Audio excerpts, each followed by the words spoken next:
মহান বিজয় দিবস উপলক্ষে বরিশালে অনুষ্ঠিত হয়েছে শর্ট পিচ ক্রিকেট টুর্নামেন্ট। স্বেচ্ছাসেবী সংগঠন লাভ ফর ফ্রেন্ডস আয়োজিত এই ক্রীড়া প্রতিযোগিতায় নগরীর বিভিন্ন শিক্ষা প্রতিষ্ঠানের 12টি দল অংশ নেয়। টুর্নামেন্টের উদ্বোধনী অনুষ্ঠানে প্রধান অতিথি ছিলেন বরিশাল 5 আসনের জামায়াতের প্রার্থী অ্যাডভোকেট মোয়াজ্জেম হোসেন হেলাল। অনুষ্ঠানে আরও উপস্থিত ছিলেন বরিশাল সিটি কলেজের অধ্যক্ষ মাওলানা হাবিবুর রহমান ও লাভ ফর ফ্রেন্ডসের প্রতিষ্ঠাতা পারভেজ শিকদার সহ অন্যান্য আমন্ত্রিত অতিথি ও আয়োজক কমিটির সদস্যবৃন্দ।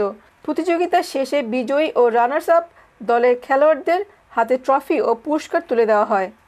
আজকে যাদের জন্য আয়োজন, যাদের জন্য সবচাইতে বেশি আকর্ষণ, আমারও ক্রীড়ামোদী ক্রিকেট প্লেয়ার আমার বন্ধুরা, আবারও সালাম এবং শুভেচ্ছা। গঠন, মন গঠন, সমাজ গঠন, এই প্রত্যেকটা ক্ষেত্রে একটা গুরুত্বপূর্ণ ভূমিকা রাখছে।